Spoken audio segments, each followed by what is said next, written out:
élevons Dieu, élevons Dieu. Alléluia, élevons Dieu. Amen. Élevons Dieu. Alléluia, élevons Dieu. Amen. Glorifions Dieu, glorifions Dieu. Alléluia, glorifions Dieu. Amen.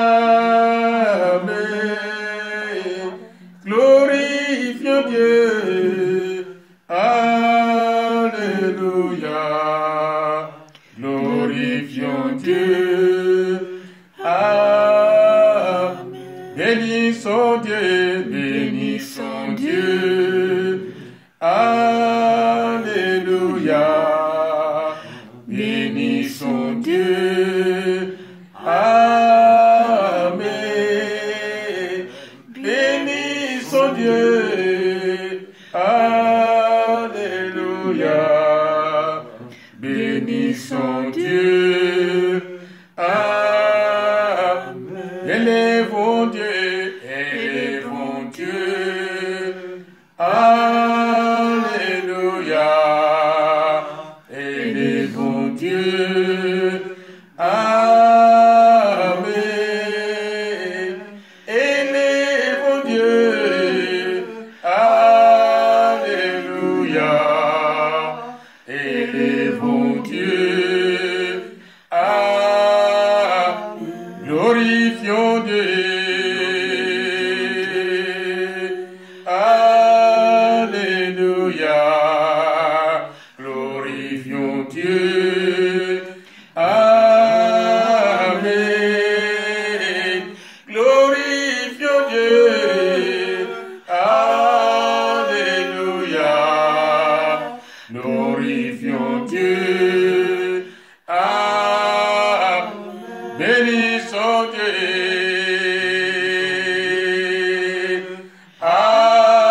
Alléluia, bénissons Dieu. Amen. Bénissons Dieu. Alléluia, bénissons Dieu. Amen. Élevons Dieu. Alléluia, élevons Dieu. Amen. Élevons Dieu. Alléluia, élevons Dieu. Amen. Bien-aimés, nous allons bénir Dieu. Nous allons glorifier Dieu. Essaye un peu de faire, de regarder un peu en arrière ce que Dieu a fait pour toi. Pense à ce qu'il fait présentement et ce qu'il va faire demain pour toi. Nous avons raison, bien-aimés, de glorifier ce Dieu, de remercier ce Dieu, de bénir ce Dieu pour tout ce qu'il fait pour nous. Bénissons le Seigneur qui permet à ce que nous puissions nous réunir encore ce matin en ce lieu. Élevons nos voix, parlons à notre Dieu. Oui, Seigneur, ce matin, je lève ma voix vers ton trône de majesté, Seigneur, pour te dire merci. Je te dis merci, Seigneur, ton Dieu, pour toutes les choses. Mon passé, Seigneur Dieu, je n'ai rien fait, Seigneur, pour mériter la vie ce matin, Seigneur. Si tu m'as gardé dans le passé, Seigneur, oui, ça c'est ton plan, Seigneur Dieu. Ce n'est pas parce que j'avais prié un matin, ce n'est pas parce que j'avais prié un midi, mais c'est par ta grâce, notre Dieu, que tu m'as protégé, Seigneur. Mon libérateur, mon rempart, que ton nom soit glorifié, Seigneur. Ce matin, Seigneur, si je me tiens encore sur mes pieds, c'est encore une grâce, Seigneur Dieu. Mon Dieu, tu veilles sur mes pas. Tu veilles, Seigneur, sur ma vie, Seigneur. Tu me conduis, Seigneur, notre Dieu. Là où l'ennemi avait placé des embûches, Seigneur, quand j'arrive là, tes anges me prononcent, Seigneur, notre Dieu. Ils me font traverser, Seigneur, notre Dieu, ces obstacles.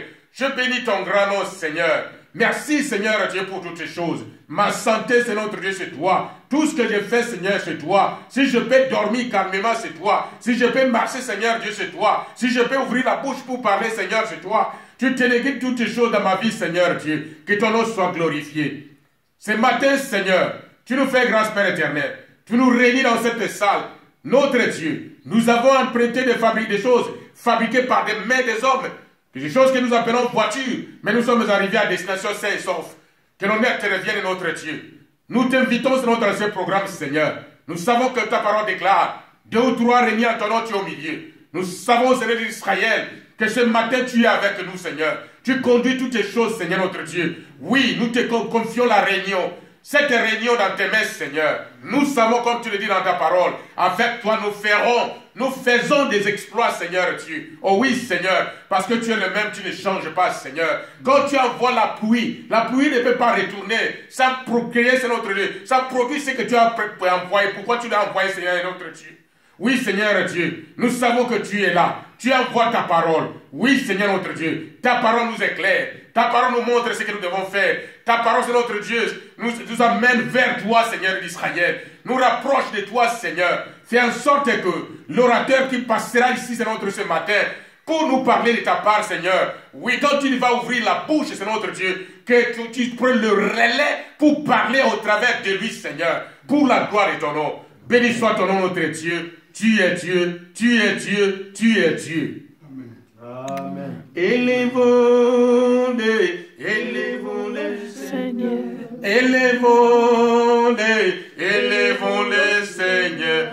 Élevons-les, Seigneur. Alléluia, Alléluia. Élevons-les, Seigneur. Alléluia, Alléluia. Glorifions-les, Seigneur. Glorifions-les, Seigneur. Glorifions-les, Seigneur. Alléluia, Alléluia. Glorifions-les, Seigneur. Alléluia, Alléluia. Magnifions-les, Seigneur. Magnifions-les, Seigneur. Magnifions-les, Seigneur. Alléluia, Alléluia. Magnifions-les, Seigneur. Alléluia, Alléluia. Élevons-les, Seigneur. Élevons-les, Seigneur. Élevons-les, Seigneur. Alléluia, Alléluia. Élevons-les, Seigneur. Alléluia, Alléluia. Amen. Amen. Amen. Amen. Que Dieu vous bénisse.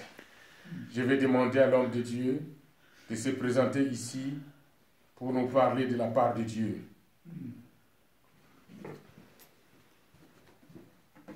C'est notre pasteur Johnny Moller, celui qui a la parole ce matin. C'est vraiment spécial parce que il bouillonne au-dedans de lui. Il vient découdre avec l'ennemi aujourd'hui parce que c'est la parole de Dieu qui nous montre comment il faut faire pour se comporter devant tout ce qui peut nous arriver, matin, midi, soir, dans notre vie quotidienne. Et c'est lui, choisi par Dieu ce matin, pour nous montrer la voie. Pasteur Johnny. Merci. Amen. La prédication d'aujourd'hui s'inscrit dans celle de la semaine passée. Donc, un petit moment pour revoir la leçon de la semaine passée. On avait lu le chapitre 9 du livre d'Esther dans l'Ancien Testament. Et je vous invite à nouveau à ouvrir vos Bibles dans le livre d'Esther. Nous allons aller dans un autre endroit aujourd'hui. Et la semaine passée, ce que j'avais vraiment voulu qu'on voit, c'était que, après tous les événements de l'histoire de ce livre d'Esther et de Mardoché, et comment Dieu a utilisé l'oncle d'Esther, Mardoché, et comment il a utilisé Esther pour sauver le peuple d'Israël qui était dans la diaspora, on avait voulu se concentrer sur un verset à la fin du récit qui récapitule le thème de la fête de Purim, qui se base sur les événements qui ont mené à cette rédemption. Et on était arrivé à ce verset dans le chapitre 9 qui demande à toutes les familles juives, toutes les familles d'Israël, dans toutes les générations, ils se sont engagés eux-mêmes et pour leur postérité et pour tous ceux qui dans l'histoire se joindraient à eux, de fêter les 2 jours de Purim. La parole qui me saisit, moi, dans ce verset-là, c'est tous ceux qui vont se joindre au peuple d'Israël. Et on avait parlé, on va y arriver, rester dans le livre d'Esther. On va voir quelque chose d'autre aujourd'hui, mais rester là dans le livre d'Esther. Mais la semaine passée, on avait lu ce verset et j'avais dit que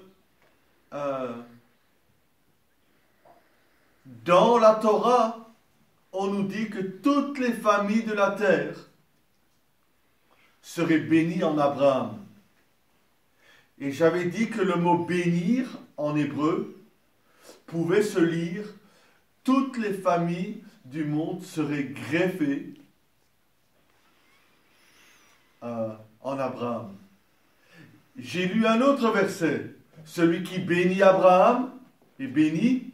Celui qui maudit Abraham est maudit. Je n'ai pas dit que l'une des raisons pour le déclin de Venezuela, vous savez ce que c'est? Le traitement des Juifs. Celui qui a précédé Maduro, c'était Chavez. Chavez détestait le peuple juif. Vous demandez, mais pourquoi lui, un Vénézuélien, pourquoi il déteste le peuple juif? Mais vous savez que la haine envers le peuple juif n'est pas plus rationnelle que la haine des 10 frères de Joseph envers Joseph. Joseph était choisi de son père parce que Joseph était un avec son père. Amen. Amen. Et de tous les frères du monde entier, Dieu est venu prendre Abraham, il l'a sorti des frères de l'humanité, comme un Joseph, et il a fait quelque chose de spécial avec Abraham, le peuple juif. Amen. Amen. Il ne l'a pas fait avec Ishmaël, il l'a fait avec son fils Isaac.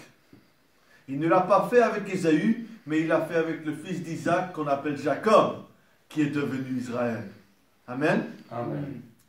Et Dieu a choisi Israël d'entre toutes les familles du monde, comme jadis il avait choisi Joseph. Et comme les 10 frères étaient jaloux de Joseph, le monde est jaloux des Juifs. Ils sont le canal de Dieu pour faire descendre la révélation de Dieu, la lumière de Dieu dans ce monde. Comment je le sais? Parce que je vous ai dit ceci la semaine passée. Le salut vient des Juifs. Qui a dit ça? Qui a dit le salut vient des Juifs?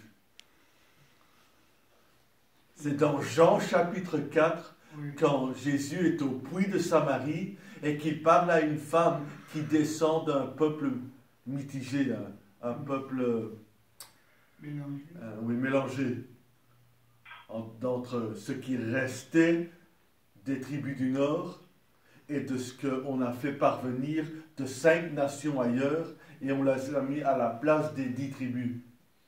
Et là, ils se sont mariés avec ce qui restait et c'est un peuple mitigé, les Samaritains, avec une religion genre comme la religion juive, mais qui pâlit par rapport à ce qui se passait à Juda. Et Jésus va dire à la femme au puits, vous louez ce que vous ne connaissez pas, mais nous les Juifs, nous louons ce que nous savons, ce que nous connaissons. Amen. Amen. Et il va répondre, car le salut vient du Juif. Le monde entier attend que le Juif se repente et revienne à son Dieu. Quand Jonas est revenu à son Dieu et à son bon sens, dans le ventre d'un poisson, d'une baleine ou que sais-je, au fin fond de l'océan, il revient à son bon sens. Et quand un seul juif, Jonas, revient à son bon sens, c'est le salut d'une ville entière. Qui a jamais vu qu'une ville entière se repente par la prédication d'un seul homme?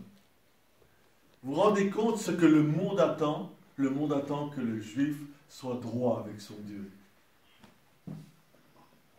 Pourquoi? Parce que, qu'est-ce que j'ai dit la semaine passée? Toute la bénédiction de Dieu passe par eux.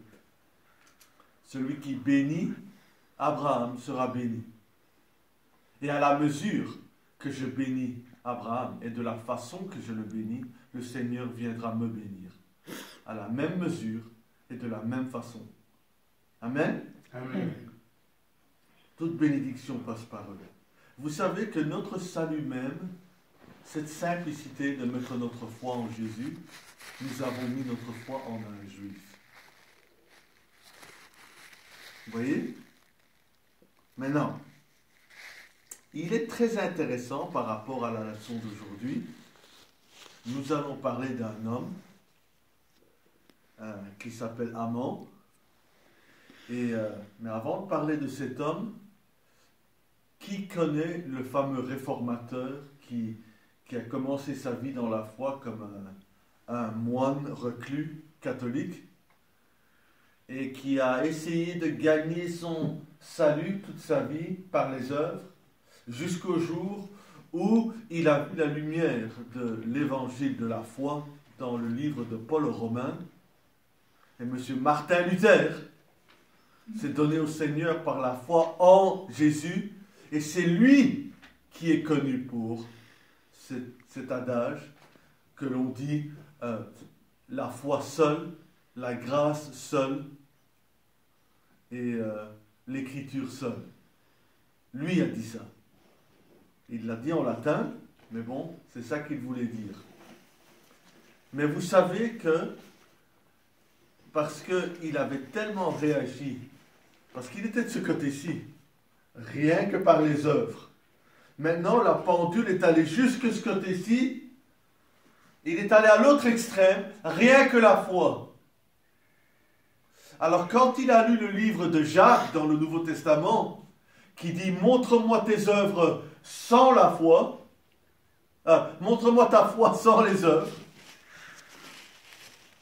il dit « Moi je te montrerai ma foi par mes œuvres ». Monsieur Martin Luther avait du mal avec ça. Parce que la pendule était allée d'un extrême jusqu'à l'autre, mais il ne comprenait pas le milieu. Ce même Martin Luther, avec ce message de la foi seule, a conclu que la loi de Moïse fut crucifiée sur la croix de Jésus et n'a plus lieu d'être. Alors quand il s'est approché du peuple juif de son époque, par reconnaissance que c'est leur frère qui le sauve, il leur prêche la parole par la foi, mais eux comprennent le message de Martin que tout ce que Dieu leur a demandé de faire n'avait plus lieu d'être. Et ils n'acceptaient pas ça. Et vous devez vous conscientiser qu'il avait tort dans sa théologie. Le salut n'abroge pas la loi. La loi mène au salut. Mais notre relation avec la loi change en Jésus. On a une autre relation. Jésus dit, si tu m'aimes, garde mes commandements. Jésus nous dit, demeure en moi, je demeurerai en vous. Il n'y a qu'un moyen de demeurer en Jésus. C'est en obéissant aux commandements. Vous savez que l'hébreu nous dit que le mot commandement a à sa racine que c'est comme faire une connexion. entre deux personnes. Si vous voulez que le courant passe du pasteur Vincent jusqu'au pasteur Johnny, il ne passera pas sans... Il faut une connexion. Même la connexion entre nous et Dieu, c'est le mot commandement en hébreu. Ça vient d'une racine qui veut dire faire la connexion. Et donc, le commandement ne doit pas être pénible. Moïse le dit lui-même, ce que je vous propose n'est pas au ciel pour que vous deviez aller le chercher là-haut. Moïse a déjà été le chercher, il nous l'a amené. Et ce n'est pas en bas pour que vous deviez aller le chercher en bas. Paul répète ça dans le livre aux Romains. Et nous dit, la parole de Dieu, elle est dans ma bouche. Amen. Amen. Dans ma bouche, elle attend de sortir. Alors si tu confesses et que tu crois dans ton cœur, parce que c'est là dans la bouche.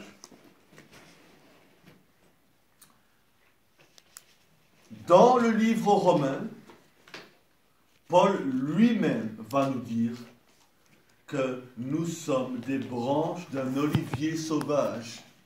Nous avons été enlevés, on nous a cassés comme on casse une branche, coupés.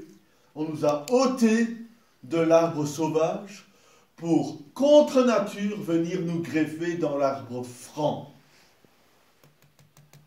À quoi ça sert de greffer une branche dans un arbre, si ce n'est que de recevoir la richesse et la graisse de cet arbre? Et cet arbre est un arbre juif. Je me demande où est la graisse juive dans le christianisme? Où est la sève? Où est la vie? Où est ce qu'on appelle un arbre franc? En anglais, on l'appelle un arbre cultivé. Mais qu'est-ce que Jésus a dit à la Samaritaine? Vous adorez ce que vous ne connaissez pas. Ça, c'est sauvage. Ils adorent. Ils ont une certaine relation avec le Dieu d'Israël. Ils attendent le Messie. Elle va même dire à Jésus, nous attendons le Messie, et il va dire, c'est moi. Et elle va croire en lui. Donc même cette foi samaritaine, ce qu'elle savait de la parole de Dieu était assez que pour l'amener à Dieu. Mais Jésus lui dit, vous ne savez pas ce que vous faites. Vous savez ce que c'est ça? C'est un arbre sauvage. Et Jésus dit, mais nous adorons ce que nous connaissons. Vous savez ce que c'est ça? C'est un arbre cultivé.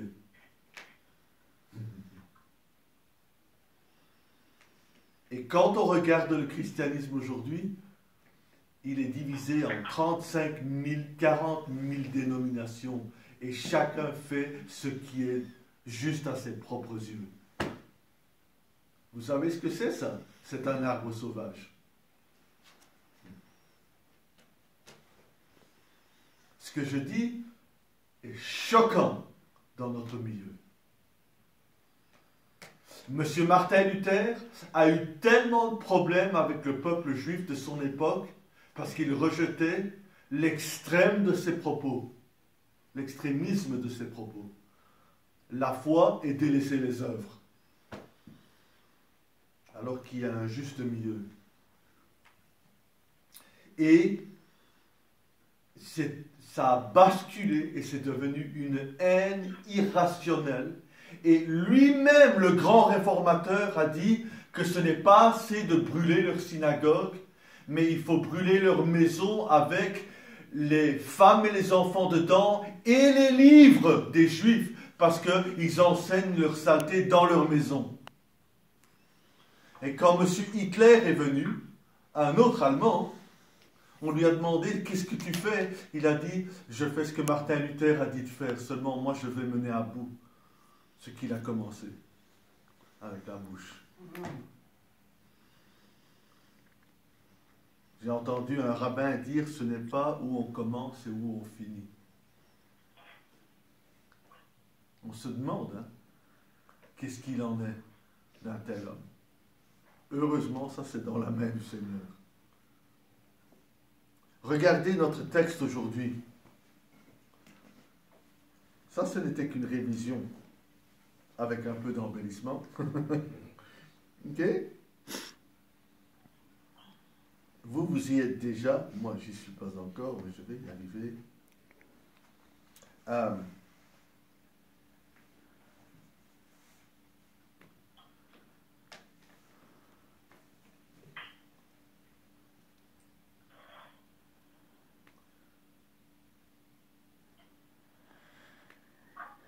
Excusez-moi, je prends un moment pour ouvrir le mien. Ok, Esther chapitre 3. Ce que nous avons eu dans l'histoire jusqu'ici, c'est le chapitre 1 nous montre toute la gloire et la richesse du roi Ahasuérus. Ok? Et que l'on appelle ailleurs Xerxès. Et en hébreu, il s'appelle Ahashverosh. Plus facile à dire, je trouve, que Ahasuérus. C'est pas facile à dire ce mot-là. Hein? J'ai envie de dire aha.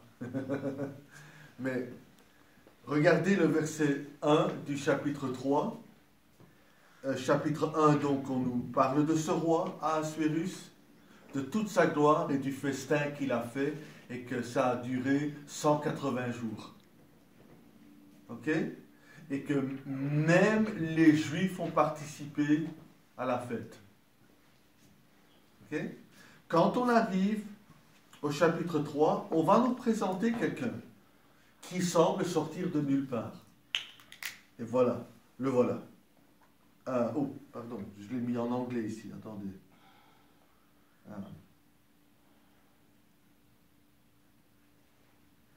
Excusez-moi. Ok, Ahasuérus, voilà pourquoi je disais Ahasuérus, j'étais en train de le lire en anglais. En français, c'est simplifié. Ahasuérus fit monter au pouvoir un certain personnage nommé Haman. C'est le verset 1 de notre texte. Fils d'Hammédatha, et Hammédatha était l'Agagite. Est-ce que quelqu'un pourrait me dire qui c'était Agag par le passé? Parce que le texte est en train de nous dire que ce Haman, qui sort, il semblerait de nulle part, il est issu d'un certain papa qui s'appelle Hammédatha, et que cet Hammédatha, il fait partie du clan des Agagites. Et celui qui lit le récit doit savoir qui c'est Agag. Parce que si vous ne savez pas qui c'est Agag, vous ne comprenez pas pourquoi il rentre dans l'histoire ici.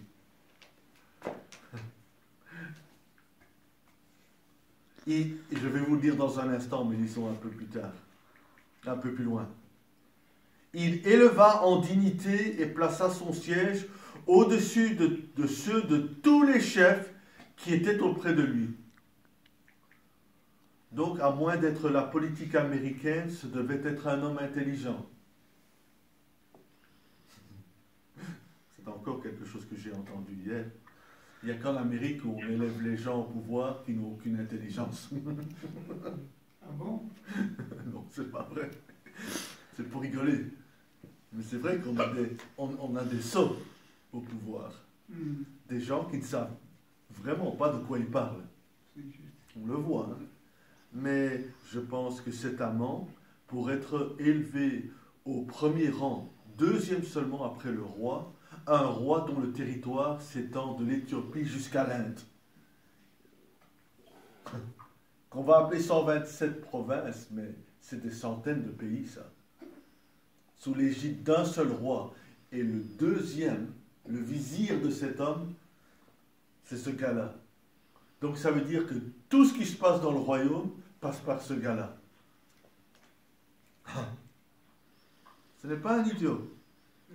N'est-ce pas? Pardon? C'est pas Jésus-Christ? Non, c'est Haman. Mais tu veux savoir qui c'est la Gagite? On va venir à la Gagite, à Agag. Tous les serviteurs du roi qui se tenait à la porte du roi, fléchissait le genou et se prosternait devant Haman, car tel était l'ordre du roi à son égard.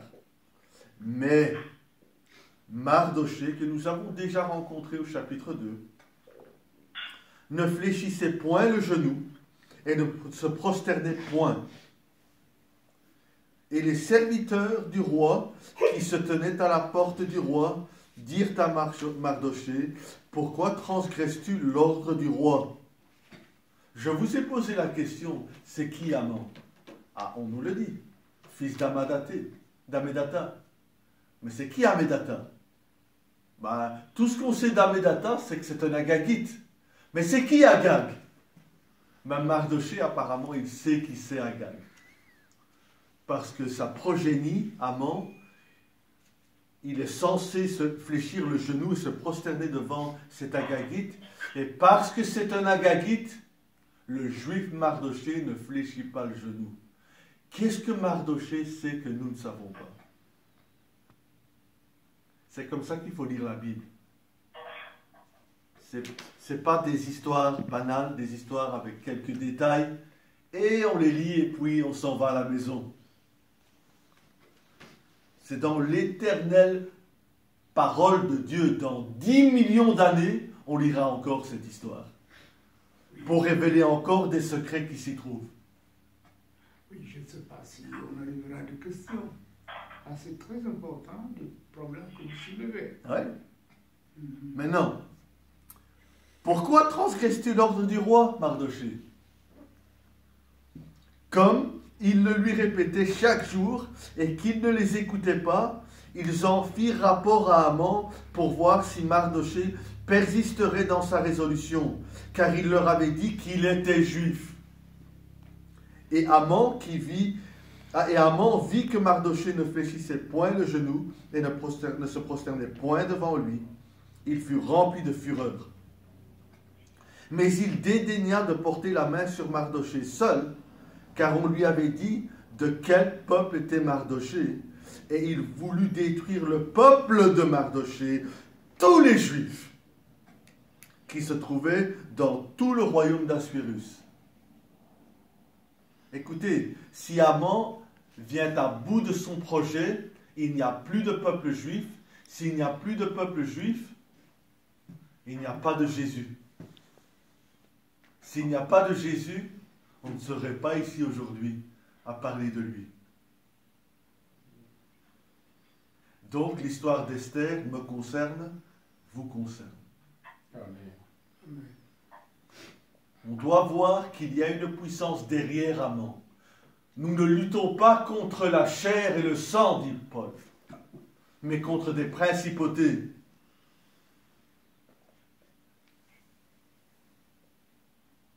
Il y a un esprit supérieur à Haman, à qui on a donné le pouvoir, l'accès, et il influence cet Haman. Et cette puissance, écoutez-moi, l'ennemi ne fait rien sans l'approbation du divin. Vous comprenez ce que je vous dis là? Oui. Si Haman maintenant a une haine irrationnelle envers tout le peuple juif à cause des agissements d'un seul juif, ça vient direct du trône de Dieu. Vous devez vous poser beaucoup de questions. Comment ça se fait que les agissements ici, sur terre, affectent les mondes au-dessus de nous? Et qu'une fois que nous avons initié quelque chose par notre agissement ici en bas, ça affecte le monde au-dessus de nous, et là il y a des décisions qui sont prises par Dieu lui-même, qui passent par son jugement, son côté gauche, qui est Satan lui-même. Et ça descend par les principautés, et ça revient par les mondes, et ça revient dans ce monde-ci, dans ce cas, Haman. Et Haman va agir en conséquence de la fureur qui l'anime, jusqu'à faire un arrêté de mort contre tous les Juifs, un génocide contre tous les Juifs à cette époque-là. Mais ça avait commencé avec qui? à première vue, peut-être que c'est la faute de Mardochée. Oui? Mais si vous n'êtes pas Mardochée, mais que vous êtes un frère juif, et que vous entendez qu'il y a un arrêt de mort, vous avez deux choix. Soit vous examinez vous-même pour voir si vous êtes dans la foi, dit la Bible. Je m'examine moi-même, je me juge moi-même, afin que je ne sois pas jugé. Et je me dis, qu'est-ce que j'ai fait pour mériter un arrêt de mort? Ou vous faites comme beaucoup de gens aujourd'hui. C'est pas ma faute. C'est la faute d'un autre. Et dans ce cas-ci, vous êtes un autre juif et vous dites, mais ça alors, à cause de Mardochée, tu vois dans quel tremplin on se trouve maintenant, à cause de toi Mardochée, que ça arrive. Alors, quelle est la vérité là-dedans? C'est la faute de Mardochée ou c'est la faute du peuple juif?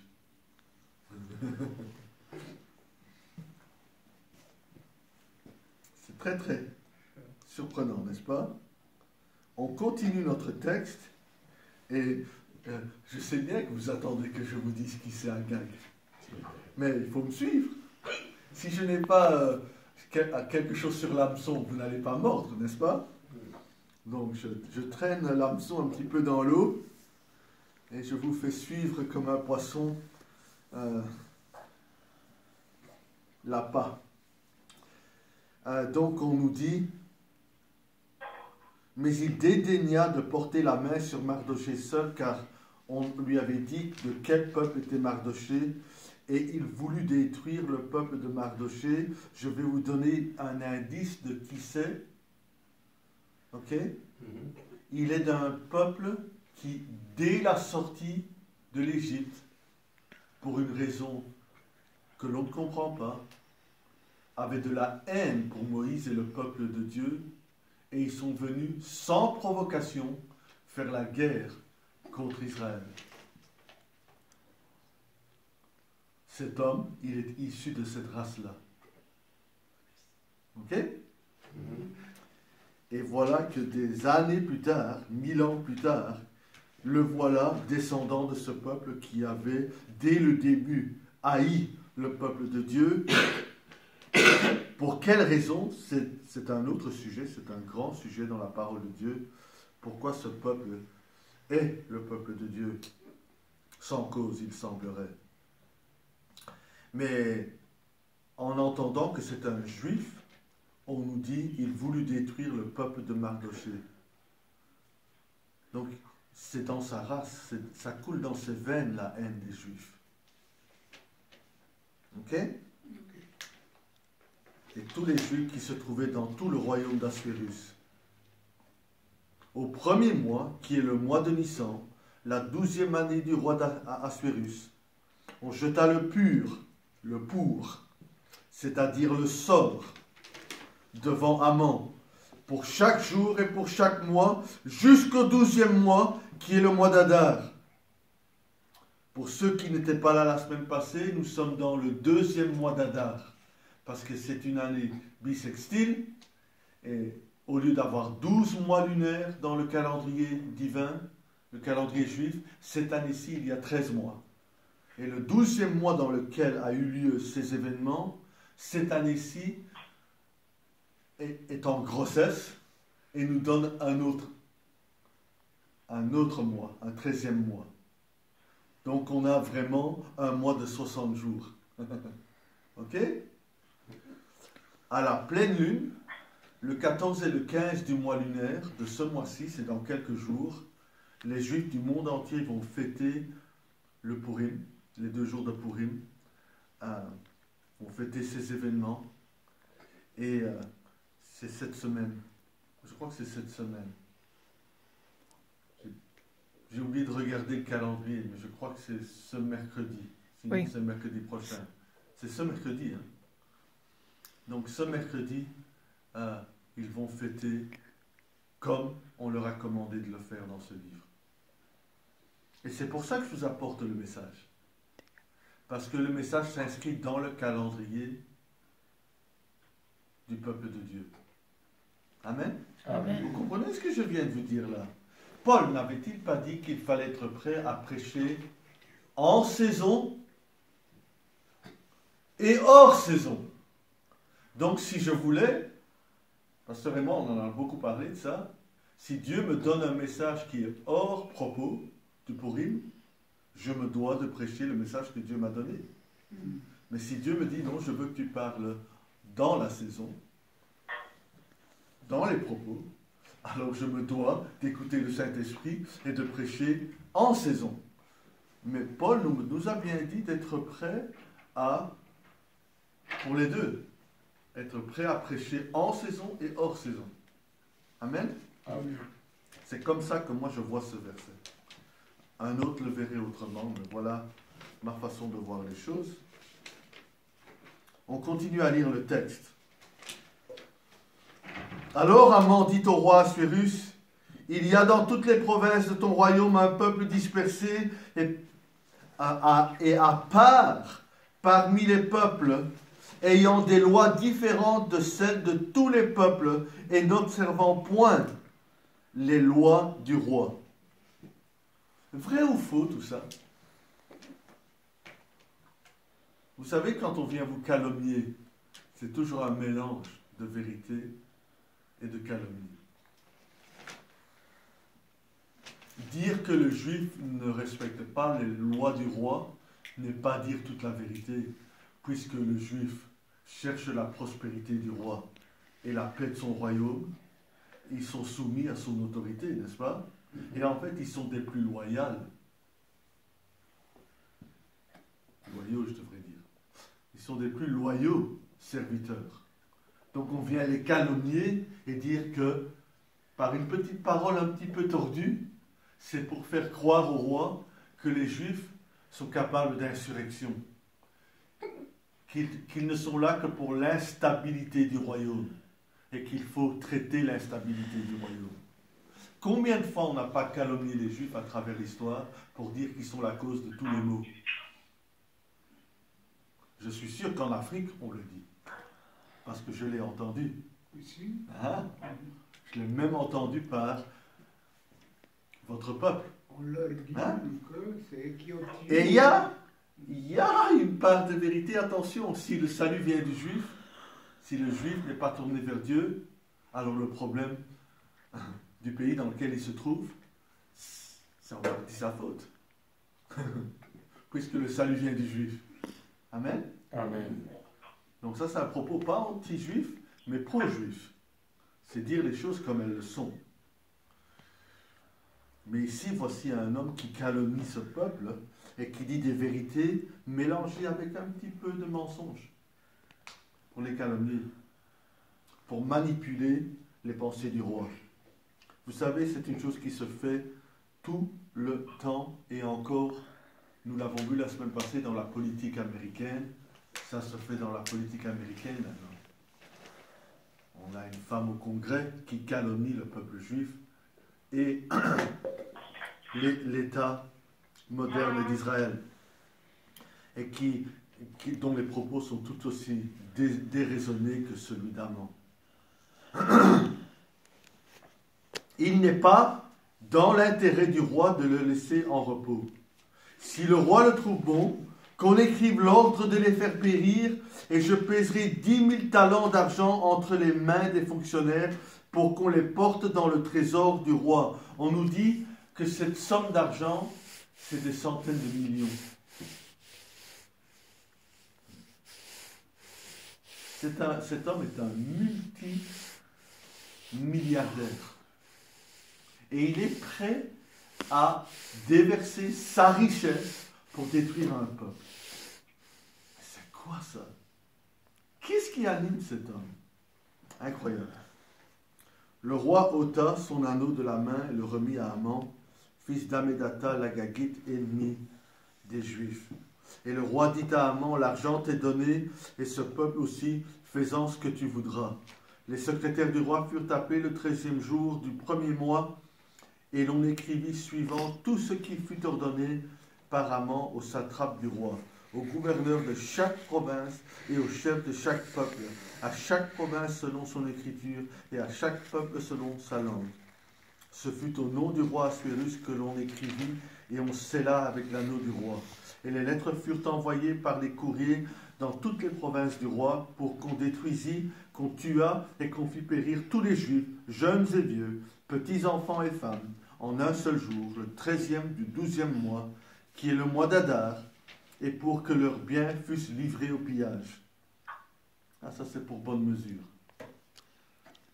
Ces lettres renfermèrent une copie de l'édit qui devait être publié dans chaque province et inviter tous les peuples à se tenir prêts pour ce jour-là. Les courriers partirent en toute hâte, d'après l'ordre du roi. L'édit fut aussi publié dans Suse, la capitale, et tandis que le roi et Haman étaient à boire, la ville de Suse était dans la consternation. Dit autrement, dans la confusion. On le serait aussi, n'est-ce pas? Quand les chefs du pays se comportent comme ça, tout le monde est dans la consternation et la confusion. Ok. C'est qui Agag? Vous savez qui c'est Agag? Quand Moïse est sorti de l'Égypte avec le peuple, un peuple est venu de loin qu'on appelle les Amalécites. Et ils ont dépensé beaucoup d'argent pour déplacer leur armée, pour aller dans le désert où se trouvaient Moïse et le peuple de Dieu. Et ils sont venus les attaquer. Alors qu'on n'est pas dans leur territoire. On ne les menace pas. On ne va venir nulle part. On ne va pas venir près de chez eux. On n'a rien à voir avec eux. Mais eux viennent de loin pour attaquer Israël. Pourquoi un peuple ferait ça? Pourquoi les Amalécites est le peuple de Dieu? Vous savez pourquoi? Vous savez ce que Hitler a dit à propos du peuple juif? Que si ce n'était pour le peuple juif, on n'aurait pas de conscience. Et que c'est pour ça que Hitler détestait le peuple juif, parce qu'ils ont apporté la bonne conscience aux gens, par leur rhétorique. C'est fou, hein? Que le message du juif vient conscientiser un peuple de ses agissements devant un Dieu qui regarde d'en haut. Et alors la conscience est perturbée, n'est-ce pas? Mais un homme qui veut faire le mal sans que sa conscience l'embête, vous savez ce qu'il doit faire? Il doit faire taire la parole qui vient ronger sa conscience. Et cette parole vient du peuple juif. Vient des 10 commandements. Amen? C'est peut-être là la racine de cette haine, que l'homme ne veut pas d'autorité sur lui. L'homme ne veut pas être redevable à un créateur. Il veut être libre de faire sa sottise sans avoir même la conscience d'avoir mal agi. Et qu'est-ce qu'on nous dit dans le livre de Romains chapitre 1? Que l'homme peut être livré à lui-même à un tel point qu'il fait ce qui est mauvais, il approuve ceux qui le font, et il sait qu'ils encourent un jugement, mais ils agissent quand même de la même sorte. Ça, c'est une conscience qui est endurcie. Parvenir à un certain niveau dans le péché où on sait que ce que l'on fait est mal, mais on s'en fiche. On sait que l'on encourt un jugement, mais ça ne nous affecte plus et on va plus loin dans la chose. Ce peuple amalécite, Dieu vient dire à Moïse, Moïse dit à Josué que j'ai guerre avec le peuple amalécite à jamais, pour toujours. écrit dans un livre de mémoire, de ne jamais oublier d'effacer la mémoire d'Amalekite. C'est une des portions des Écritures qui n'a pas de sens.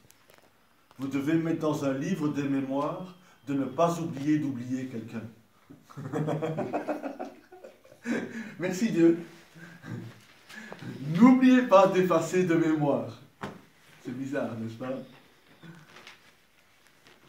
Alors, Josué va faire la guerre contre les Amalécites. Il va avoir raison d'eux. Il ne va pas les éliminer tous. Alors nous devons aller 400-500 ans plus loin et trouver le premier roi d'Israël. Qui est le premier roi d'Israël? Saül, le fils de Rachel, de Benjamin, n'est-ce pas? Et de Rachel. Et Rachel mérite d'avoir le premier roi sur le trône d'Israël. Et Saül, Samuel va venir le voir et lui dire, Dieu t'établit roi sur les tribus d'Israël, va, fais la guerre contre les Amalécites et détruis tous les hommes, toutes les femmes, tous les enfants et toutes les bêtes. Alors il s'en va faire la guerre contre les Amalécites comme Josué l'avait fait. Et quand il revient, il dit au prophète Samuel, j'ai fait ce que Dieu m'a demandé de faire. Et Samuel fait, alors c'est quoi ce bruit que j'entends des agneaux et des béliers? Ce bruit que j'entends des bœufs? Ah oui, tu sais, alors il donne ses excuses, il dit que c'est le peuple qui a voulu prendre les animaux pour sacrifier à Dieu. Pourtant, il pense avoir fait la volonté du Seigneur. Mais est-ce qu'il a fait la volonté du Seigneur? Non. Seulement en partie. Et puis, on apprend qu'il a laissé vivant le roi des Amalécites. Et comment s'appelle le roi des Amalécites que le roi Saül n'a pas éliminé? Agag. Et qui est Aman? Le descendant d'Agag. Je vous pose la question, si le roi Saül avait fait tout ce que Dieu lui avait dit de faire et qu'il avait éliminé Agag, y aurait-il eu un Aman à l'époque de Mardoché? Je vous dis encore quelque chose d'autre. Puisque c'est Saül qui a fait la faute, il faut que ce soit un descendant de Saül qui répare la faute. Et vous savez de qui descend Esther et Mardoché? Ils descendent de Saül aussi. Ils descendent de Benjamin du tout au moins. Esther et Mardoché sont comme le roi Saül de la tribu de Benjamin. Et ils viennent à leur tour, 1000 ans après Moïse. Et 500 ans, 400 ans après le roi Saül, ils viennent à leur tour réparer la brèche de leur ancêtre. Il nous incombe à nous aussi de réparer les brèches de nos ancêtres. Amen. Quand Mardoché doit fléchir le genou et se prosterner devant l'Agagite, pourquoi? Ce n'est pas seulement parce qu'il est juif, mais il s'est conscientisé du péché de son père Saül, son aïeul si on veut. Et il sait que s'il y a Aman maintenant élevé au trône, deuxième en dessous du roi, et que c'est un Agagite, c'est la faute de son ancêtre. Mais lui ne peut pas fléchir le genou à l'Agagite. C'est le début de la réparation. Mais, parce qu'il ne fléchit pas le genou, l'arrêt de mort vient quand même. Donc, le peuple au large, tout ce peuple juif qui est dans la diaspora, est fautif aussi. Ce que vous devez savoir à propos d'Esther et de Mardoché et de tout le peuple juif qui se trouvait dans les 127 provinces du roi Assyrus, Pourquoi ils étaient là? Ils avaient reçu le commandement de Daniel de retourner au pays. Daniel est venu dire à tous les Juifs de la Perse, j'ai compris l'interprétation de la prophétie de Jérémie et qu'il y a un temps exact déterminé pour notre exil et que à un certain jour, quand les 70 ans de l'exil babylonien, quand cet exil prend fin, nous devons retourner au pays.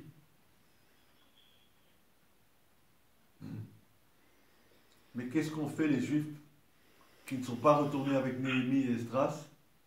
Ils sont restés, tout va bien, ils se portent bien, on nous aime bien, on gagne bien notre vie, on a la paix. Pourquoi on irait en Israël où tout est détruit quand on vit dans des palais en Perse? Amen. Vous comprenez ce que je dis là? Déjà, il y a une faute grave de tout ce peuple. Ils devaient retourner. Mais Dieu va leur faire grâce, même là en exil. Il va les sauver quand même. Voilà cet homme, Aman, qui est un Agagite. Vous savez ce que cet homme nous apprend? Quand Dieu nous dit de faire quelque chose, il ne faut pas le faire à moitié. Il faut le faire à fond. Et il ne faut pas rouspéter, il ne faut pas se gratter la tête. Pourquoi? Parce que les voies de Dieu sont au-delà de nos voies. On ne comprend pas. Mais si Saül, au lieu de chercher à comprendre pourquoi il doit tuer hommes, femmes et enfants et bêtes, il avait tout simplement fait ce qu'il fallait faire. Par après, si Dieu daignait nous dire pourquoi, on aurait appris, voilà, tu as bien fait, parce que si tu n'avais pas bien fait, il y aurait eu un amant, le premier Hitler de l'histoire, et il aurait effacé le peuple juif de la planète. Mais ce n'était pas à Saül de savoir ça, c'était seulement à Saül d'écouter le commandement et de faire ce que Dieu lui dit de faire. Ça, c'est une chose que l'on nous apprend. Maintenant, je voudrais vous dire quelque chose à propos de ce livre. Le même Martin Luther, vous savez ce qu'il a dit de ce livre Esther? Il a dit, il ne devrait pas se trouver dans le canon des Écritures. C'est un livre à outre mesure nationaliste et pro-juif, qui n'a rien à voir avec la parole de Dieu. Comment on sait que cette histoire d'Esther a lieu d'être dans le canon juif des Écritures? Je pourrais vous dire, première réponse. Romains chapitre 9, 10 et 11 nous dit quel est l'avantage du juif. Et Paul dit, en tout cas, il est grand. Premièrement, c'est à eux que Dieu a confié les oracles. Donc ça règle la question. Ils ont le droit de mettre dans le canon des Écritures ce qu'ils veulent mettre dans le canon. Ni moi, de souche européenne, ni vous, de souche africaine, ni un Japonais, ni un Indien, ni une personne des îles, n'a le droit de rouspéter. Ce n'est pas à nous qu'ont été confiés les oracles. Amen. Je sais bien qu'encore une fois, comme je l'ai dit au tout début, les 10 frères étaient jaloux de leur frère Joseph parce qu'il avait cette relation avec le papa. Il avait la même âme que Jacob. Ok? Les frères ne connaissaient pas cette relation-là avec leur papa Jacob. Et il y a une jalousie de par le monde de ce que Dieu a parlé par le peuple juif. Mais je dois vous dire, toutes les Écritures sont juives. Y compris notre précieux Nouveau Testament. C'est à eux qu'ont été confiés les oracles.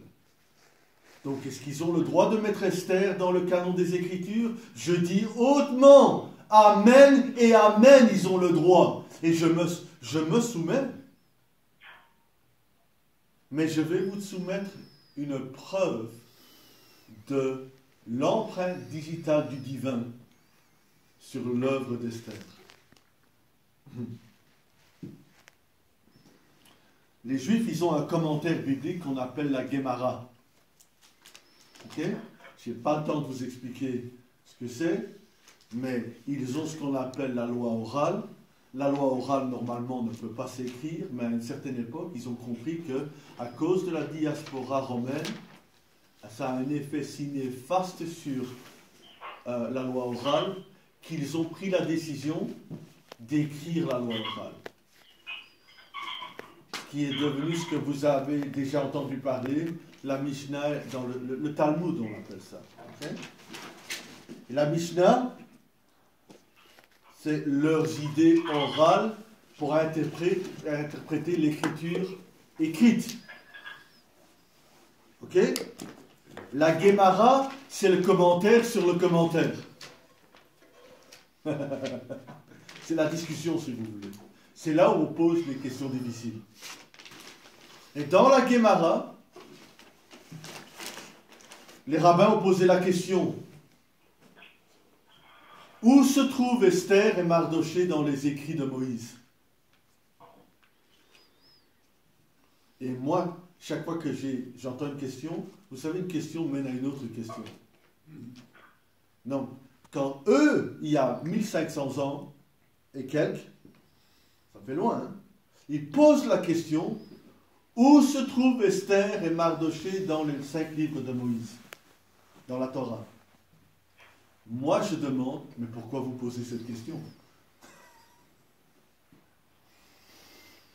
Quel rapport? Bon, c'est un grand message à part. Peut-être qu'on le revisitera un jour. Pourquoi? À cause de leur optique, de l'importance du livre d'Esther et de tous les secrets que recèle ce livre, ils ont compris que alors la semence de ce qui est un commentaire dans Esther, l'ADN ou la semence se trouve dans la loi de Moïse. Amen. Il doit se trouver là. Il doit y avoir une inception. Vous savez que la parole de Dieu, elle a été donnée à Moïse. Tout le reste, c'est du commentaire. Les poésies, les psaumes, les prophètes qui nous rappellent à l'ordre et qui nous expliquent la loi, les écrits historiques pour nous montrer comment le peuple a suivi plus ou moins, et puis bien sûr le Nouveau Testament qui vient s'inscrire dessus. Donc, c'est de là qu'il pose une drôle de question. Est-ce que Esther se trouve dans le livre de Moïse? Alors, je dois vous dire ce que Esther veut dire en hébreu. Vous savez ce que Esther veut dire en hébreu? Je me cache. Ok? Alors, les mêmes rabbins répondent à leurs propres questions et ils nous disent d'aller dans l'Exode chapitre, je pense que c'est 32, je vais vous le dire tout de suite. Allez-y. Exode 30, verset 22. Non. Pardon. Deutéronome 31, 17.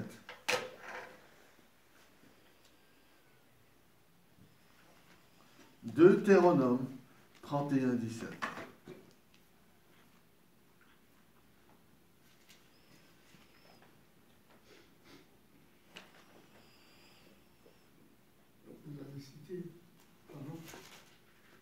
Vous avez cité Exode, chapitre 30. Oui, je m'étais trompé, donc c'est Deutéronome 31. Deutéronome 31, verset 17. Excusez-moi.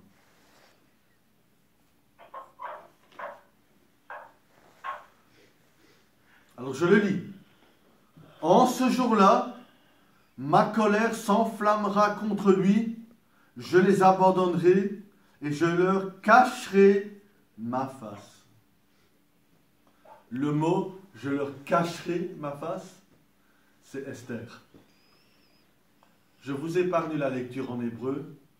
Il y a une façon de s'exprimer en hébreu. On dit 2 fois le même mot, avec une forme différente du même mot, pour être emphatique, pour appuyer sur la chose. assurément je vais cacher ma face. Ok? Et quand Dieu dit je vais cacher, il dit astir. Et c'est le nom de Esther. Je me cache. Je vais me cacher. Ok? Alors vous dites, ah c'est chouette. Les rabbins jouent avec les mots.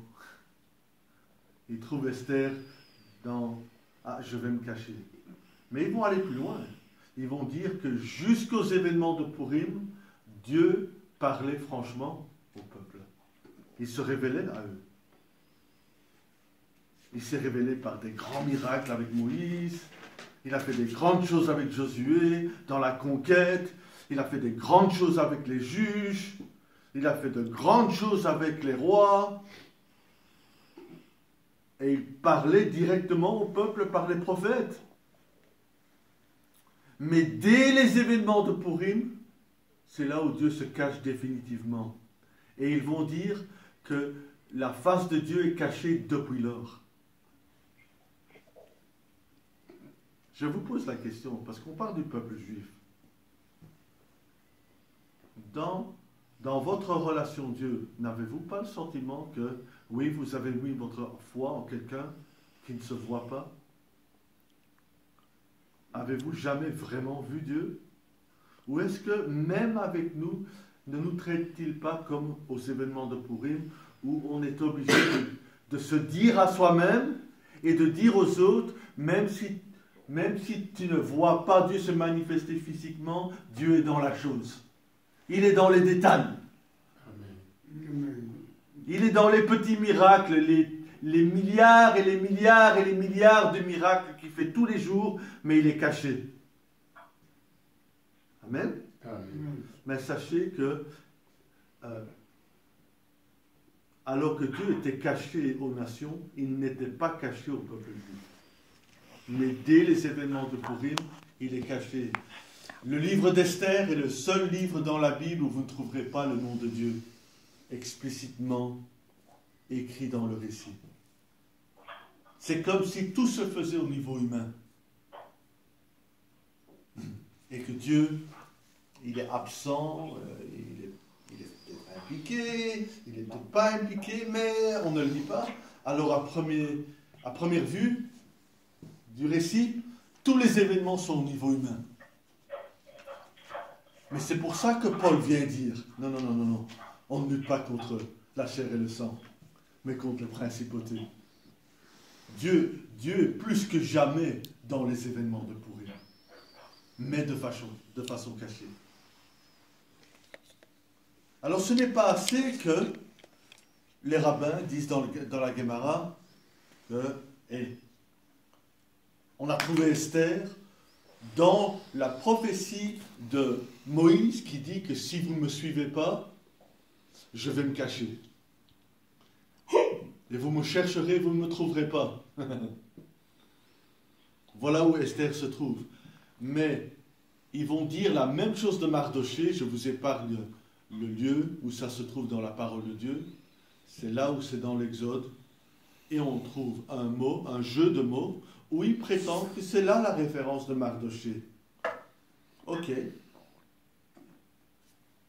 Mais comment ils savent que Astir, je vais me cacher, et dans l'autre passage où on parle d'une certaine épice, que c'est une référence, c'est un indice qui parle de Mardochée. Quel est le rapport? Quel est le lien? Avec la référence qu'on a lue avec « je vais me cacher », c'est plus évident que celui de Mardochée. Mais vous savez que Dieu leur a donné beaucoup de compréhension à cette époque, sans savoir ce que nous savons depuis 20 ans. Parce que maintenant, allons de là et avançons 3000 ans, 2500 ans, jusqu'à aujourd'hui, et il y a 20 ans que 2 juifs athées ont créé un programme, un logiciel, par lequel on peut trouver les mots cachés dans la parole de Dieu. Et il suffit d'insérer dans le logiciel le mot que vous cherchez, et c'est bien d'avoir deux mots pour voir une intersection entre les deux mots, et le logiciel va trouver le mot et va vous dire à quelle échéance se trouvent les lettres du mot. Est-ce que c'est toutes les deux lettres, S, terre, ou toutes les 5 lettres, ou toutes les 12 lettres? Et vous voyez ce que je veux dire? Et quand ils ont créé ce programme, ils sont allés chercher éventuellement où se trouve Esther dans la Torah, et ils ont trouvé Esther à partir du mot astir. Ils l'ont trouvé aussi, selon ce que moi j'ai pu lire, à partir du premier Aleph dans la Bible. Ok? Et voilà ce qu'on a pu me dire. Ils ont trouvé qu'à partir du Aleph de « je vais me cacher », si vous comptez 12 196 lettres, vous trouvez la deuxième lettre de son nom, le S. Si vous partez de là et que vous allez 12 196 lettres de plus loin, vous trouvez le T de Esther. Et si vous allez 12 196 lettres plus loin, vous tombez sur le R de son nom. Donc, elle est éparpillée dans toute la Torah à échéance de 12 196 lettres. Mais qu'est-ce que c'est, pasteur, ce chiffre 12 196? Vous savez ce que c'est? Le récit d'Esther, l'histoire d'Esther. Vous savez combien de lettres il y a dans cette histoire? Il y a 12 196 lettres dans le récit d'Esther. Vous avez pigé ce que je viens de dire? Esther vient 1000 ans après la Torah. Mais dans la Torah, il y a Esther écrit avec les lettres où la séparation entre les 4 lettres de son nom, c'est 12 196 lettres. Et ça, ce sont le nombre de lettres que 1000 ans plus tard, on va utiliser pour raconter l'histoire d'Esther. Tu connais un homme qui pourrait faire ça, pasteur? C'est pas possible. Non. C'est pas possible à un homme de faire ça. Je suis en train de vous dire que, contrairement à ce que Martin Luther a dit du livre Esther, c'est bel et bien l'empreinte du divin sur ce livre-là. Qui plus est, le livre d'Esther recèle les secrets de la rédemption elle-même. Amen. Amen. La dernière chose que je voudrais vous dire, je l'ai dit en passant plusieurs fois même aujourd'hui, c'est que, tandis que c'est une fête juive, on nous a proposé de nous joindre à eux. Et je me pose la question aujourd'hui, qu'est-ce que ça veut dire se joindre à eux? Est-ce que c'est la greffe dont on nous a parlé? Que je suis greffé? Et j'en ai parlé en longueur la fois dernière, mais vous savez que la première partie de la greffe, on vous l'a fait. Vous comprenez? Tu te repens de ton péché, tu mets ta foi en Jésus, et c'est lui qui t'ôte et qui te greffe. Il te fait ça.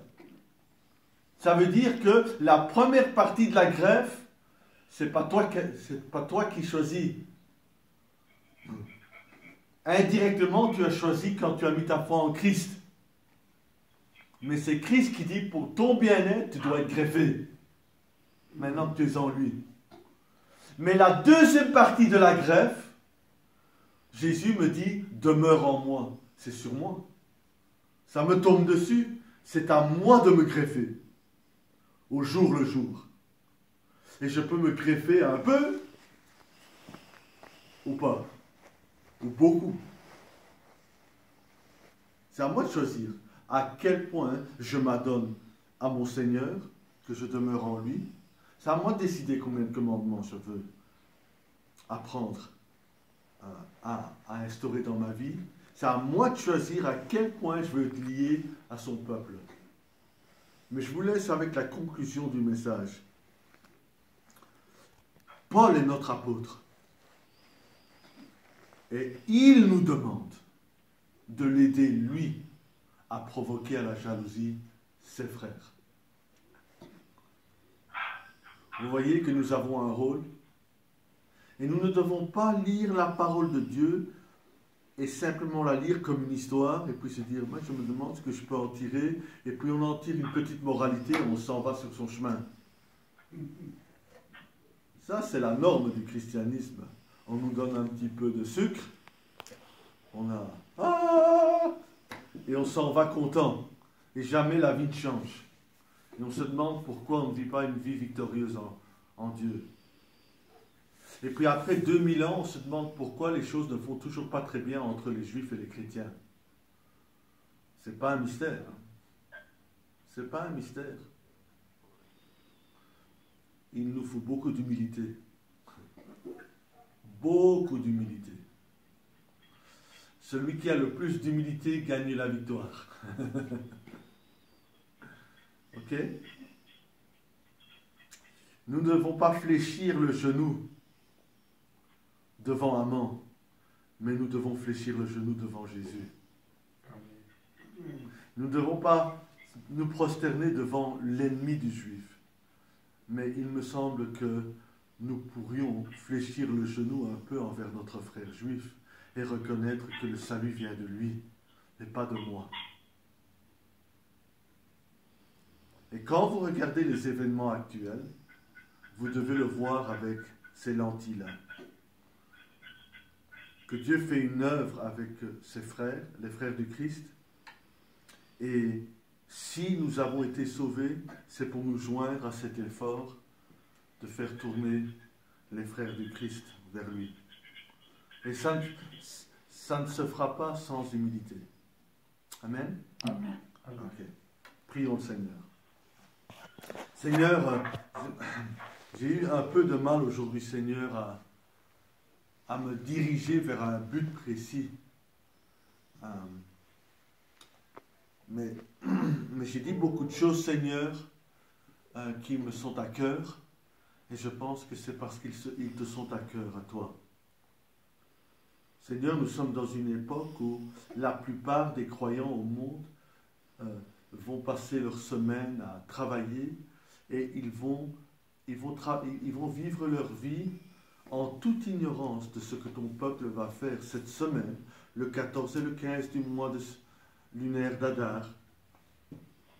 Tes frères vont fêter cette fête de Purim, les 2 jours de Purim, comme tu leur as commandé. Ils vont être fidèles à ce que tu leur as dit, de ne jamais oublier de fêter cette fête. Et la plupart des croyants ne savent même pas qu'il y a la fête. Je me demande combien de croyants, Seigneur, ont même jamais une fois seul lu l'histoire d'Esther, qui est dans leur Bible, une Bible qui se tient quelque part dans leur maison. Et je me demande, Seigneur, combien de chrétiens qui ont lu une fois, 2 fois ou maintes fois ce livre, mais est-ce qu'ils ne se sont jamais arrêtés pour demander les questions difficiles, pour creuser dans ta parole, pour savoir pourquoi tu t'adresses à nous, le non-juif, par cette histoire juive d'Esther. Et qu'est-ce que tu veux de nous par rapport à cette parole? Seigneur, je termine ma prière avec ceci, que ta volonté soit faite sur terre comme au ciel, dans mon cœur, soit assis sur le trône de mon cœur, que ta volonté soit faite dans la vie de chacun, ici aujourd'hui à l'écoute du message, et que la gloire te revienne. Et Père, c'est au nom de ton Fils que nous prions toutes ces choses. Amen. Amen. Je vais prendre un mot ou une phrase dans ce que le pasteur venait de dire, parce que quand il était en train de parler, ça m'a amené quelque part. Amen. Il y a une parenthèse que je vais faire. Si le monde va mal, Si le monde va mal, s'il y a des problèmes dans nos maisons, dans nos villes, c'est à cause des chrétiens. Pourquoi je dis à cause des chrétiens ou de ce que Dieu avait déjà prédestiné, ce qu'il avait déjà choisi depuis. Quand ils n'ont pas fait leur travail, des répercussions vont tomber sur cette ville où cette personne habite ou bien dans son pays à cause d'une seule personne. Pas de deux. Le pasteur avait dit ça la semaine passée. Mais je viens mettre encore quelque chose sur ça. C'est à cause d'une seule personne que l'époque d'Adam et Ève était dans tous les problèmes qu'ils ont commencé. Qu'est-ce que les autres personnes ont fait? Rien. Quand il est allé chercher son fruit qu'il avait envoyé, c'est pas moi. Mais il a pris son fruit, il a mangé, et les répercussions tombent sur les enfants. Prenons le cas de Jonas. Le pasteur a soulevé ça ici. Rapidement, je vais conclure. Dieu dit à Jonas, lui qui avait la lumière de Dieu, pour éclairer tout un pays. C'est un pays ou bien une ville? Ninive. Pour éclairer toute une ville. Mais il est là. Mais il y avait des bêtises incalculables dans cette ville. Mais qui avait la clé de sortir les gens de ces bêtises? Jonas. Mais il se cache. Est-ce que ce n'est pas la même chose que nous faisons? Si mon voisin est dans les bêtises, s'il y a des problèmes dans telle maison, s'il y a des problèmes chez moi, est-ce que ce n'est pas à cause de moi? Pourquoi? Parce que je sais, même si je ne veux pas servir Dieu, mais je sais que je suis de Dieu. Je le sens en moi. Mais au lieu de faire un pas pour éclairer ceux qui sont autour de moi, pour que nous puissions vivre la même chose, mais non, nous gardons cette vérité. Et quand c'est comme ça, ce qui va arriver, peut-être ça ne va même pas toucher ta maison, mais la ville, les chefs de l'État, les ministres qui sont là, ils vont continuer encore à bien détruire le pays, parce que toi tu détiens la vérité. Mais si tu avais touché le fils qu'un ministre, parmi ces ministres-là, Dieu aussi allait passer par ces ministres pour dire aux autres, hey, nous sommes en faute, est-ce que nous ne pouvons pas réparer ici? Qui est la clé? La clé c'est toi, la clé c'est moi. Pourquoi ne pas faire comme Esther? Qu'est-ce que Esther a fait? Parce que la clé de la vie des Juifs était dans sa main. Est-ce que vous comprenez? La clé de la vie de tout un peuple était dans sa main. Elle était déjà épargnée, c'est-à-dire éclairée. Quand je dis éclairée, épargnée, elle vivait dans la maison du roi. Même si elle est juive, peut-être qu'on ne va pas la toucher. C'est avec des réserves que de l'eau, on va dire, hey, toi aussi tu es juif, toi aussi tu es juif. Mais elle est dans la main du roi, protégée. Mais c'est elle qui détenait la clé de la vie des autres. Mais qu'est-ce qu'elle avait dit par après? Parce qu'elle a même voulu cacher encore, comme son nom le dit, la vérité de Dieu en disant à Mardoché, hey, toi, prends les habits, va donner à mon oncle à la porte qu'il mette les habits. Pourquoi? Pour qu'on ne puisse pas les confondre, pour qu'ils soient comme les autres, bien propres. Et lui, Mardoché, qui avait aussi la lumière, mais ça ne devait pas passer directement par lui, c'est indirectement que ça se trouvait dans sa main. Il devait remettre cette clé à sa fille ou à sa nièce. Et il dit, je ne porte pas les habits, je vais rester comme ça. Bien aimé, si tu as la parole de Dieu, des fois il faut ignorer ce que ta mère te dit. Il faut ignorer ce que je ne sais pas, ton président te dit pour dire que non, moi j'ai la lumière de Dieu, je vais rester dans la lumière, je ne peux pas te suivre dans les ténèbres. C'est ce que Mardoché avait dit à sa nièce. Il dit, moi j'ai la vérité, j'ai la lumière, je vais rester dans la lumière. Si je dois mourir, c'est dans la lumière. Personne ne vivra éternellement sur la terre. Si c'est pour mourir, je vais mourir dans la lumière. J'ai la vérité, c'est pourquoi je reste en sac. C'est pourquoi je reste dans la poussière, dans la cendre, à cause de la vérité que je détiens. Mais je sais que cette vérité-là, même si je ne me pointe pas dans toute la ville pour parler de ça, si je sors, si le monde, une personne entend, deux personnes entendent, Ces deux personnes-là vont continuer à répandre cette vérité et nous allons vivre. C'est là Esther a dit, ah, si c'est comme ça, je sais que on ne peut pas voir le roi, même si on est sa femme, c'est-à-dire reine, si le roi ne te convoque pas, tu ne peux pas t'élever pour aller vers lui. Parce que là où tu vas, il y a deux solutions. Soit tu rentres cadavre, soit tu te reçois. Il n'y a que deux, pas trois. Il dit, je vais partir. Si je dois mourir, je vais mourir.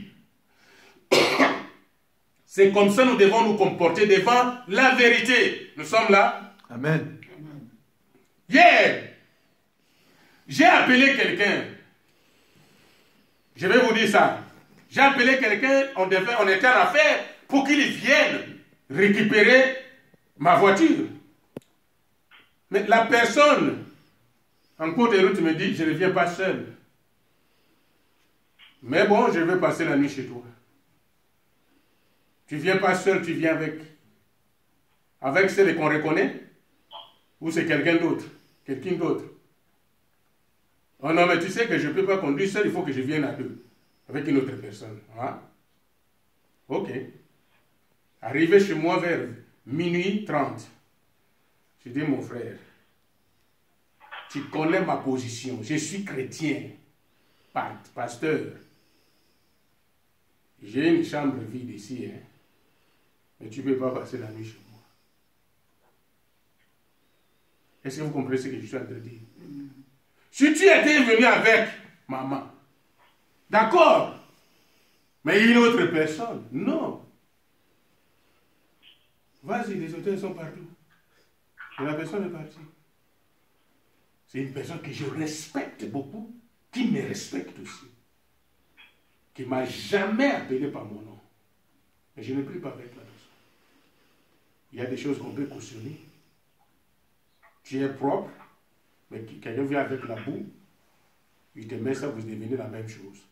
C'est comme quelqu'un qui poursuit un fou pendant qu'il y a la rosée dans les herbes. Tu vas dans les herbes parce qu'il est entré. Quand vous allez sortir vous deux, vous serez tous trempés. Est-ce qu'on saura, si vous n'avez pas encore ouvert la bouche, on saura qui est le fou bien entre vous deux? Non. Peut-être les gens qui vous connaissent. Mais les étrangers auront des difficultés pour comprendre qui est le fou parmi vous deux. Bien aimé, c'est pour vous dire, nous avons des vérités. S'il faut mourir, c'est dans cette vérité. Oui, parce que nous, on ne viendra jamais ici avec de l'huile. Il faut dire, hey, bébé, on vient de vous nettoyer, vous laver, on vous met des huiles pour... Non, on ne vient pas ici pour vous cajoler. Nous venons ici pour vous dire la vérité. Si nous allons rester à 2, à 3, à 4, il n'y a pas de problème. Nous restons dans la vérité pour aider les autres personnes. Parce que nous savons que la lumière des autres dépend de nous. Amen. La guérison, la délivrance de beaucoup de personnes dépend de nous. Amen. Regardez toute une ville comme Ninive. Mais celui qui a la vérité dit, jamais je ne peux pas aller à Ninive. D'ailleurs, il était clair. Il dit, je savais que si j'arrivais dans cette ville, toi, tu vas changer d'avis. Mais non, Dieu est là pour changer d'avis, pour que le monde comprenne. Voilà. Dieu est là pour changer d'avis. Si personne s'est converti, la Bible dit qu'il a fait au ciel. Les gens se réjouissent aussi au ciel. Mais celui qui a la vérité, qui a cette clé pour entraîner les autres dans la lumière, il dit non. Moi, je préfère aller faire mes affaires à taxi. C'est pourquoi nous qui faisons des affaires aussi, faisons attention. Il y a un temps pour les affaires, il y a un temps pour Dieu. Parce que si nous prenons notre temps, nous donnons raison que non, je n'ai pas le temps à cause de mes affaires. Vous savez ce que moi je pouvais dire? Je vais au travail à 16 heures pour travailler 12 heures. C'est-à-dire il y a 2 heures au milieu. Je pouvais rester à la maison, mais pour éviter d'être en retard, je dois tout faire pour arriver là-bas avant. Et je travaille 12 heures. Quand j'ai fini 12 heures de travail, je finis à 6 heures juste du matin. Et puis, je dois arriver à la maison peut-être à 6h10, 6h20, ou plus tard 6h30. Mais il faut que je sois ici à 10 heures. Je n'ai pas raison. À cause des élections du monde, peut-être qu'on va voter qui est un païen pour qu'il soit président. Vous savez à quel moment on finit les décomptes? Des fois 1h du matin, 3h du matin. Tu sais que tu travailles le matin, mais à cause de celui qu'on va nommer là, qu'on va l'annoncer, il faut que moi-même j'écoute, il ne faut pas qu'on me réveille. Tu attends devant la télé. Le sommeil vient, tu dis, amenez-moi une bassine d'eau, tu mets les pieds dedans pour que le sommeil ne t'emporte pas. Tu restes là pour regarder. 4h du matin, on n'a pas encore proclamé. 5h du matin, voilà la personne est là. Juste 5 minutes d'écrit, tu dis, je vais dormir. Est-ce que tu vas refuser d'aller au travail ce jour-là? Le matin, tu vas te laver pour aller au travail. C'est ce que je fais. Quand je quitte le travail, j'arrive à 6h du matin. Si je dois venir dormir ici, le Seigneur ne permettra pas aussi, je viendrai. Il faut que je sois là parce que j'ai la lumière. J'ai quelque chose que d'autres personnes manquent. Le fait tout simplement de quitter ta maison, d'aller à l'église, un païen qui te regarde dans ton quartier dit non, mais pourquoi ne pas faire comme lui? Tu n'as pas parlé, mais il te voit. Tu étais rentré tard. Il a su quand tu es rentré. Mais le matin, tu prends ta Bible, tu vas à l'église. Tu dis, mais c'est sérieux, il faut que moi aussi, je parte. Jonas avait la vérité. Il avait la clé pour la vie de tout un peuple. Mais Jonas, il dit, l'ordre de Dieu là se pressant, mais moi, je préfère aller à Ninive. Il est entré dans le bateau. C'est nous qui amenons des désordres. Nous, serviteurs et enfants de Dieu, nous amenons des désordres dans nos maisons, dans notre lieu de travail. Nous amenons des désordres partout dans nos pays. Pourquoi je dis ça? Parce que nous avons la vérité. Mais nous allons nous embarquer aussi dans un bateau de païens qui s'en va quelque part. Et quand tu t'embarques dedans, si Dieu t'a dit que tu vas au nord, le bateau va au sud, tu rentres dans ce bateau, c'est toi qui deviens les sorciers du bateau. Ou les sorciers de la ville. Pourquoi? Parce que vous êtes entrés dans les bateaux. Et parce que Dieu te veut à droite, tu vas à gauche. Quand les gens disent que il y a des choses qui nous arrivent, même le diable lui-même rit là où il est. Ce n'est pas le diable, ça vient de Dieu. Il y a des maladies, il y a des problèmes qui nous arrivent. Des disettes de ceci, cela. Ça vient de Dieu, ce n'est pas nécessairement du diable. Jonas est dans le bateau. Qu'est-ce qui arrive? Le vague tape. L'eau commence à entrer dans le bateau. Dis-moi où est le problème du diable? Le diable n'est pas dedans. Celui qui est Dieu dedans, c'est Dieu lui-même. Il veut prendre celui qui a la clé, celui qui a la lumière, pour lui dire que ce n'est pas là-bas qu'il doit aller. Alors s'il parle, par exemple, au travers un païen, le commandant ne va pas comprendre. Il faut que lui-même envoie un messager. Et ce messager, c'est qui? C'est le vent. Le vent commence à troubler. Par après, les gens ont dit non, non, non, non, non. Non, non, non, non, non, non. Et les gens savent que ce qui se passe, c'est à cause de nous. Les gens savent ça. Parce que dans les bateaux, les païens qui étaient là savaient ça. Il dit, il y a quelque chose qui se passe. Que chacun vienne nous dire ici. Quel Dieu toi tu pries? Tu vas où? Quelles sont tes affaires? Tout le monde a parlé. Hein? Voilà Jonas qui se pointe. Il dit, moi, je suis enfant de Dieu. Je suis en train de fuir l'ordre de Dieu. Hein? Donc, tout ce que nous vivons ici, ils ne sont pas allés loin. Et tout ce que nous vivons ici, nous avons vidé notre cargaison, c'est-à-dire la marchandise que nous avons achetée pour aller vendre à Tarsis. Nous, hommes d'affaires, toi, Jonas, tu es venu gâter notre affaire. Alors, dis-nous qu'est-ce que nous devons faire, ne fût-ce que pour préserver nos vies. Parce que notre économie est déjà foutue, amour, c'est parti dans l'eau. Qu'est-ce que nous devons faire? Jonas se dit, jetez-moi dans l'eau. Parce qu'il a la clé. Nous sommes là. Il a la clé. Il dit, jetez-moi dans l'eau. Il dit, ok. Ça n'a pas pris 2 minutes, on l'a jeté dans l'eau. Le vent s'est calmé. Les gens qui partaient vers leur commerce, ceux qui avaient gardé 2 sacs, 3 sacs, qui n'ont pas jeté dans l'eau, ils sont partis. Et Jonas est parti dans sa direction aussi, dans le ventre des poissons. Est-ce que vous voyez? La faute, c'est moi, la faute, c'est toi. Tu vois un païen dans les bêtises, dans les erreurs, tu le laisses dans les erreurs. Oh, toi, tu as la clé pour redresser cette personne. Dieu a besoin de lui. Des fois, on se soucie des choses banales. Jonas s'énerve parce que Dieu a fait monter un petit arbre qui donnait l'ombre parce qu'il faisait chaud. Et Dieu a séché cet arbre en une fraction de seconde. Et le soleil a bien tapé sa calvitie comme pour moi. Jonas s'énerve. Il dit, pourquoi tu as gâté cet arbre? Moi, je me cachais de... Il dit, regarde, tu as souci d'un petit arbre. Mais regarde la population qui est dans Ninive. Bien aimé, on va développer ça un jour. Mais je préfère vous dire simplement, à Esther, que notre pasteur nous a dit ici, avait la clé. La clé de la vie. De tout un peuple, pas d'un peuple, du monde. Parce que nous sommes ici à cause aussi de cette clé-là. Quand il a sauvé ces gens des Juifs, parce qu'à ce moment-là, on ne pouvait plus parler des Juifs, peut-être qu'ils étaient dans d'autres pays, dans d'autres coins, mais pourquoi ils n'ont pas parlé d'autres coins où ils sont partis? Ils parlent d'Esther. Elle avait la clé, la solution dans sa main. Et puis elle prend la décision.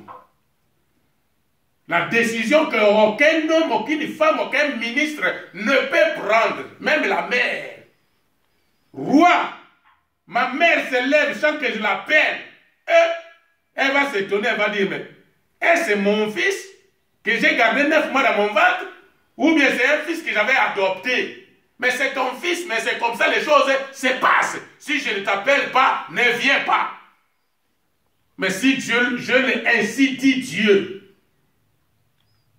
Moïse était chassé, mais il avait l'ainsi dit Dieu. La clé de la vie des Juifs. Moïse est allé se présenter chez Pharaon, sans garde du corps ni rien. Est-ce que vous comprenez ces choses? Amen. Avec Dieu, nous ferons des exploits. Esther est allée se présenter devant le roi sans mot d'ordre. Et elle dit ceci. Parce que Mardochée lui avait dit, toi, ne pense pas que tu seras épargné. Mais pour nous les Juifs, la Bible dit, notre délivrance viendra d'en haut. Dans d'autres Bibles, il dit, d'ailleurs. Quand tu parles d'en haut, il voit le Seigneur, il voit Dieu. Nous sommes là. Oui. Notre salut vient de là. C'est lui qui nous confie la clé. Il nous a donné la clé. Notre pasteur a été très clair, comme l'eau de roche ici, pour nous faire, vous savez, celui qui vient avec l'enseignement.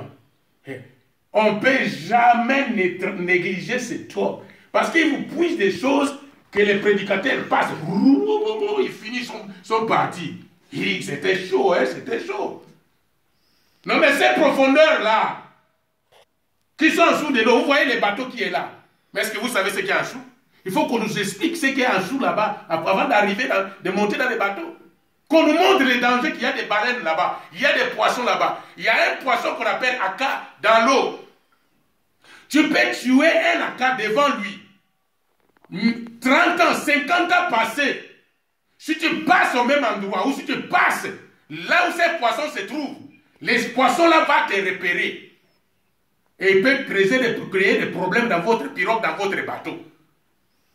Quand il va créer des troubles, s'il doit tuer pas d'autres personnes, c'est seulement toi, parce que ces poissons te reconnaissent. Bien aimé, nous ne sommes pas n'importe qui. Qu'on ne se néglige pas. Vraiment, amen. Que Dieu nous bénisse. Amen. Amen. Amen. Je vais prier encore. Amen. Tendre Père, ton nom est grand. Yahweh, ton nom est redoutable. Merci pour la leçon de ce jour, Seigneur. Que ton serviteur Johnny soit béni de toi. Merci de mettre encore des révélations dedans de lui. Parce que nous avons besoin de cette lumière. Mon libérateur, si le peuple de Ninive était sauvé, c'est à cause de la clé que cet homme de Jonas avait. Malgré son refus. Mais parce que tu as eu pitié, il est parti encore. Mon Dieu, quel que soit le temps de Johnny, son état de santé, il vient ici, Seigneur notre Dieu, pour nous parler de profondeur. Mon Dieu, pense à lui, qu'il soit béni, sa femme, ses enfants, son entourage, ses parents, ses beaux-parents, qu'ils soient bénis dans le nom de Jésus. J'ai béni tes enfants qui se sont présentés ce matin. Mon Dieu, je déclare tout homme, toute femme ici présent, béni Seigneur Dieu. La semaine qui est devant nous dans tes mains, nous savons que dans tes mains, l'ennemi ne peut pas ravir. Mon Dieu, avec toi, j'insiste que nous faisons des exploits. J'insiste, Père éternel, que tu les mêmes, tu ne changes pas. Et nous allons voir beaucoup de tes enfants, nous avons invités ici au milieu de nous, Seigneur, pour qu'ensemble nous puissions, Seigneur, rentrer dans la lumière. Au nom de Jésus que nous avons ainsi prié. Amen. Amen. Amen. Que Dieu te bénisse. Je vous dis que tout le temps, quand nous faisons des cultes ici, nous avons une personne qui est avec nous en ligne, qui nous suit en direct depuis Minnesota, c'est presque la frontière Canada-États-Unis. Elle laisse ses affaires. Comme nous quittons la maison pour venir ici, elle aussi se pointe quelque part dans son salon pour nous écouter jusqu'à la fin. Voilà pourquoi elle a dit Amen. Amen. Et à la fin, on partage, quand on va s'appeler encore plus tard, après le programme, pour dire, bon, voilà. Que Dieu nous bénisse. Amen. Amen.